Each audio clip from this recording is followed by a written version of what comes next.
उत्तर प्रदेश के प्रयागराज में आयोजित महाकुंभ सुर्खियों में छाया हुआ है। आस्था के इस पर्व में देश के कोने कोने से श्रद्धालु शामिल होने के लिए आए हुए हैं। विदेशों में भी इसकी गूंज सुनाई दे रही है।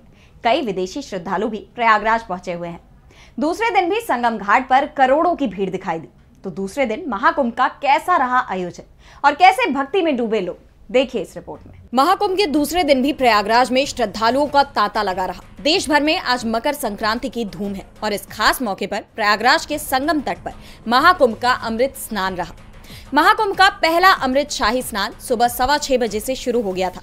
वैसे तो अब तक इसे शाही स्नान ही कहा जाता था, लेकिन ये पहली बार है जब महाकुंभ में अमृत स्नान शब्द का इस्तेमाल किया गया। अखाड़ों ने ही ये नाम बदलने का प्रस्ताव दिया था। दूसरे दिन लगभग 3 करोड़ श्रद्धालुओं ने संगम में डुबकी लगाई। कुल 13 अखाड़ों में हर अखाड़े के स्नान के लिए 40-40 मिनट का समय तय किया गया था।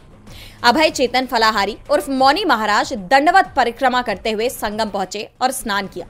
वहीं कथावाचक जया किशोरी भी पहली बार कुंभ में स्नान के लिए पहुंची थी।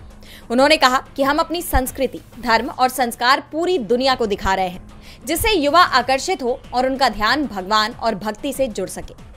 इस दौरान श्रद्धालुओं पर हेलीकॉप्टर से लगातार फूल बरसाए जा रहे हैं। हाथों में तलवार, त्रिशूल और डमरू लिए सन्यासी, पूरे शरीर पर भभूत, घोड़े और रथ की सवारी, हर हर महादेव का उद्घोष। ये नजारा था संगम के घाटों का। लेकिन अब जब स्नान हो चुका है तो श्रद्धालु वापस अपने आशियाने की तरफ रवाना हो रहे हैं। ऐसे में रेलवे स्टेशन और बस स्टैंड पर भारी भीड़ हो गई है। प्रयागराज रेलवे स्टेशन पर तो पैर रखने की जगह नहीं है। भीड़ पर काबू पाने के लिए और कोई अप्रिय घटना से बचने के लिए लोगों को हॉल में ही रोक लिया जा रहा है और आने वाली ट्रेन के हिसाब से ही टुकड़ों में प्लेटफॉर्म पर भेजा जा रहा है, जिससे ज्यादा भीड़ न बढ़ने पाए। दोपहर से ही ये व्यवस्था की गई है।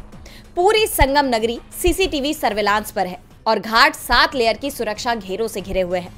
अगले 1.5 महीने तक प्रयागराज पर सिर्फ देश ही नहीं बल्कि पूरी दुनिया की नजर रहेगी।